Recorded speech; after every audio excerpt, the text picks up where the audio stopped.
ಜೈ ಬ್ಯಾಡ್ರಮ್ಮ ಅಂತ ಬೆಳಗ್ಗೆ ಬೇಗ ಎದ್ದು ಈ ಸಂಡೇ ಇವತ್ತು ರೈಡ್ ಏನು ಮಾಡ್ತಿದ್ದೀವಿ ಅಂತ ನಿಮಗೆಲ್ಲ ಹೇಳೋ ಸಮಯ ನೋಡಿ. ನಮ್ಮ ಬೈಕರ್ಸ್ ಎಲ್ಲ ಬೈಕ್ಗಳೆಲ್ಲ ನಿಂತಿದೆ, ಕಾರಲ್ಲಿ ನಿಂತಿದೆ, ಸನ್ರೈಸ್ ಆಗಿದೆ, ಒಳ್ಳೆ ವೆದರು.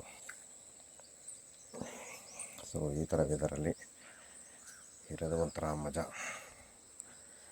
ಆಮೇಲೆ ಇವತ್ತು ಇನ್ನೂ ಚಿಕ್ಕದೊಂದು ಆಫ್ ರೋಡಿಂಗ್ ಇದೆ.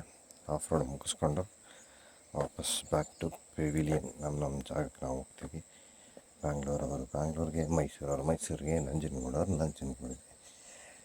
ಸೊ ಹಿಂಗೆ ನಿನ್ನೆನೂ ತುಂಬ ಚೆನ್ನಾಗಿತ್ತು ಆಫ್ ರೋಡಿಂದು. ಅದೆಲ್ಲ ವಿಡಿಯೋ ನಿಮಗೆ ಒಂದೊಂದಾಗಿ ಪೋಸ್ಟ್ ಮಾಡ್ತೀನಿ. ಒಂದು ದಿವಸ ನೋಡಿದ್ರೆ ನಿಮಗೂ ಬೋರ್ ಆಗ್ಬಿಡುತ್ತೆ. ಅದಕ್ಕೋಸ್ಕರ ಸೊ ನೋಡಿ ಜಾಗ ಹೆಂಗಿದೆ.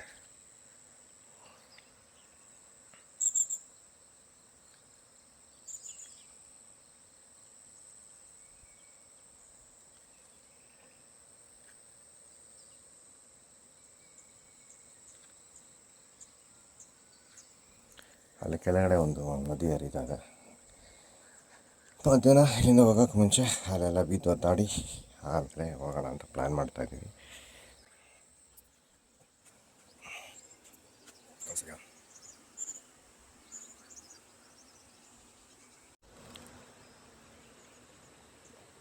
ಕೂರ್ಗಿಗೆ ಬಂದರೆ ಈ ನೇಚರ್ ಮಾತ್ರ ಯಾವಾಗಲೂ ನಮಗೆ ಡಿಸಪಾಯಿಂಟ್ ಮಾಡಲ್ಲ. ಅಷ್ಟು ನೀಟಾಗಿರುತ್ತೆ, ಅಷ್ಟು ಖುಷಿಯಾಗಿರುತ್ತೆ. ಅದು ಈ ಮಾನ್ಸೂನಲ್ಲಿ ಬಂದ್ರಂತೂ ಇನ್ನೂ ತುಂಬ ಚೆನ್ನಾಗಿರುತ್ತೆ. ಸದ್ಯ ನಿನ್ನೆ ಹೋಗಿದ್ದ ಜಾಗಗಳಲ್ಲಿ ಅಷ್ಟೊಂದು ಏನು ಮಳೆ ಇಲ್ಲದೆ ಇರೋ ಕಾರಣ ನಾವು ಒಳ್ಳೆ ಸನ್ಸೆಟ್ನ ನಾವು ಎಂಜಾಯ್ ಮಾಡಿದ್ವಿ. ಯಾಕಂದರೆ ಮಳೆ ಇದ್ದರೆ ಅದರೆಲ್ಲ ನಿಮಗೆ ಸನ್ಸೆಟ್ ಸಿಗಲ್ಲ. ಸೊ ನಿನ್ನೆ ಸಿಕ್ಕಿ ಸನ್ಸೆಟ್ ಹೆಂಗಿತ್ತು ಅಂದರೆ ಆ ಥರ ಇತ್ತು. ಆ ಥರ ಅಂದರೆ ಗೋಲ್ಡನ್ ಟೈಮ್ ಅಂತಾರಲ್ಲ ಆ ಥರ. ಸೊ ಹಿಂಗಿದೆ.